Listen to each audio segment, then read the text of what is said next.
दोस्तों, अब तक आपने मेरा चैनल सब्सक्राइब नहीं किया है तो सब्सक्राइब जरूर कर ले और बेल आइकन पे क्लिक करना बिल्कुल नहीं भूले ताकि मेरा प्रत्येक वीडियो का नोटिफिकेशन सबसे पहले आपको मिलता रहे। नमस्कार दोस्तों, कैसे हैं आप। इंडियन गार्डनिंग चैनल में आपका हार्दिक स्वागत है।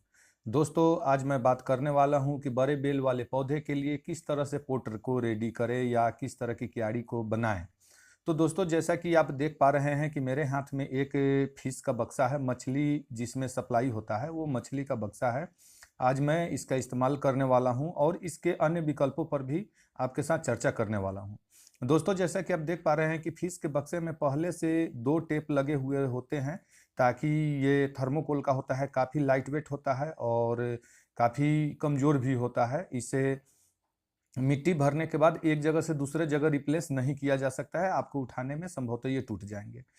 तो मछली के वेट को उठाने के लिए इसमें पहले से 2 टेप लगे हुए होते हैं ताकि ये बक्सा बीच से टूटे नहीं। लेकिन मैं मिट्टी का वेट देने वाला हूं और काफ़ी लंबे अरसे तक ये धूप बरसात का सामना करेंगे छत के ऊपर, इसलिए मैं कुछ एक्स्ट्रा इसमें टेप से इसे कोटिंग कर दूंगा। इसके जो खाली पोर्शन है उसमें भी मैं ठीक उसी प्रकार के चौले वाले टेप से अच्छी तरह से इसे कवर कर दूंगा ताकि ये कमज़ोर नहीं रहे, काफ़ी मजबूत बना रहे और इधर उधर खिसके नहीं।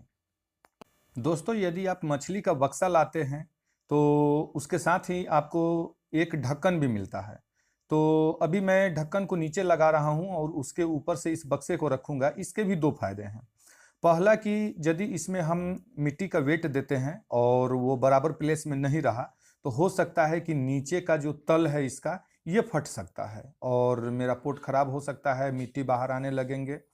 लेकिन यदि उसका ढक्कन को पहले नीचे हम डाल देते हैं तो वो काफ़ी हद तक जो आपके उबड़ खाबड़ वाले जगह होंगे उसको वो मैनेज कर लेते हैं। अब दोस्तों, जैसा कि आप देख पा रहे हैं कि मैं इस बक्से में 6 ड्रेनेज होल तैयार कर लिया है। वीडियो को पूरा जरूर देखते रहिए, आगे मैं इसमें किस तरह से ड्रेनेज होल तैयार करेंगे उसके विषय में भी बताया है, क्योंकि आप चाकू या किसी अन्य चीज़ से करने का प्रयास करेंगे तो शायद वे वहाँ से टूट भी सकते हैं।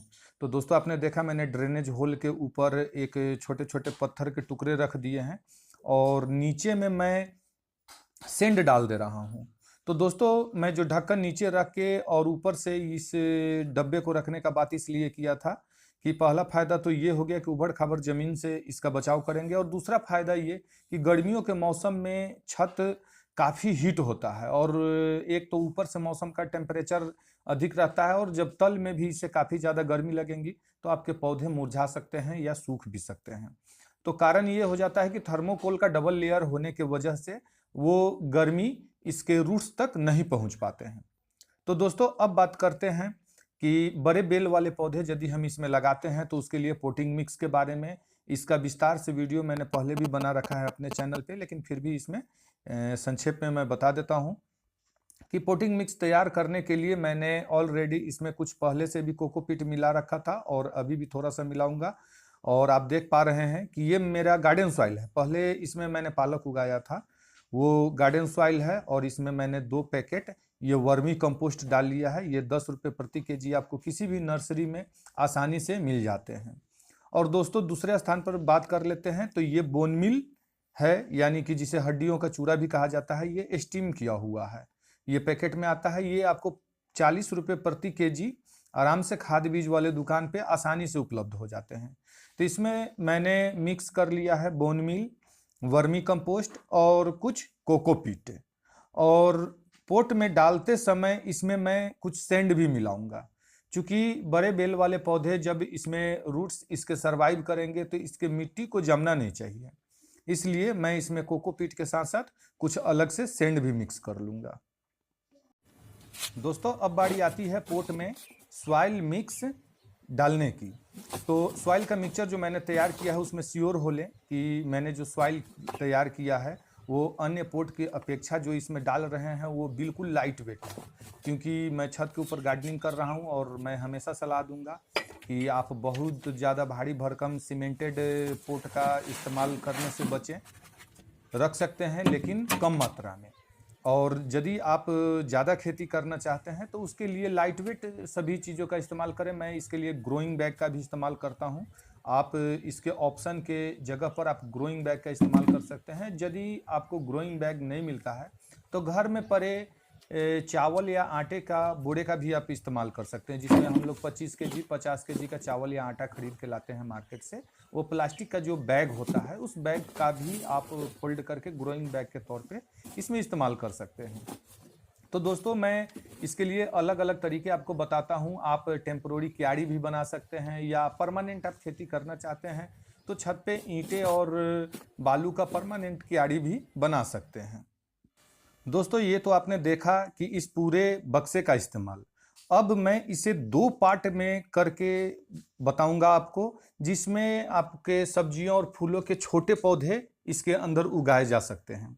तो दोस्तों पहले तो मैंने उसके जो ढक्कन मिले हुए थे उस ढक्कन को अच्छी तरह से टेप से कवर कर दिया है, चिपका दिया है उसमें, और इसे पूरी तरह से इसे पैक कर दिया है। दोस्तों ढक्कन को अच्छी तरह से पैक कर लेने के बाद इसे ठीक बराबर बराबर 2 भागों में बांट देंगे। जैसा कि आप देख पा रहे हैं कि मेरे इस पोट का पूरा हाइट 15 इंच है, तो मैं इसे 7.5 इंच पे टिक लगा दे रहा हूं पेंसिल से, और टिक लगाने के बाद इसे ठीक सेंटर से काट लेंगे। दोस्तों ये थर्मोकोल का बॉक्स है, इसलिए इसे कट करने के लिए आप हमेशा इस्तेमाल करें थर्मोकोल कटर का। तो थर्मोकोल कटर ब्लेड जो है वो आपको 10 रुपये में किसी भी स्टेशनरी की दुकान पे आसानी से मिल जाते हैं, उसी से काटे, वरना किसी अन्य चाकू या किसी चीज़ से काटने से खराब भी हो सकते हैं। तो दोस्तों मैंने इसे कट कर लिया है और आपने देखा कितना अच्छा 2 अलग अलग पोट मेरे तैयार हो गए एक ही बक्सा से। अब बारी आती है ड्रेनेज होल करने की। तो जैसा कि आप मेरे हाथ में देख पा रहे हैं कि एक 12 mm का रड का टुकड़ा लिया है मैंने, 12 mm का सरिया का टुकड़ा है, और इसे अच्छी तरह से गर्म कर लिया है। इसे पूरी तरह से गर्म करने के बाद जैसे ही मैं इसे थर्मोकोल के प्लेट में सटाता हूँ ये अपने आप होल बनते चला जाता है। तो इस तरह से सावधानी से आप इसमें कम से कम 6 होल्स तैयार कर लें। लंबे वाले भाग में 2-2 होल्स और साइड वाले में मैंने 1-1 होल्स बना लिए हैं। दोस्तों आपने देखा कि मैंने अलग अलग 2 प्रकार के पोट तैयार कर लिए हैं, जिसे आप क्यारी के तौर पर अपने छत पे गार्डनिंग के लिए इस्तेमाल कर सकते हैं। मैं बहुत पहले से इसका इस्तेमाल कर रहा हूं, जो बहुत ही अच्छा होता है, और इसमें मैं जो भी सब्जियां लगाऊंगा इसके अपडेट्स भी आपको अगले वीडियो में दिखाते रहूंगा। दोस्तों यदि आप मेरे चैनल पे नए हैं तो प्लीज़ इसे सब्सक्राइब कर लें, और वीडियो अच्छा लगे तो लाइक करना बिल्कुल नहीं भूलें। और इस वीडियो में यदि आप कोई सलाह देना चाहते हैं तो बेहिचक कमेंट करें। मिलते हैं एक और नए वीडियो के साथ, तब तक के लिए नमस्कार।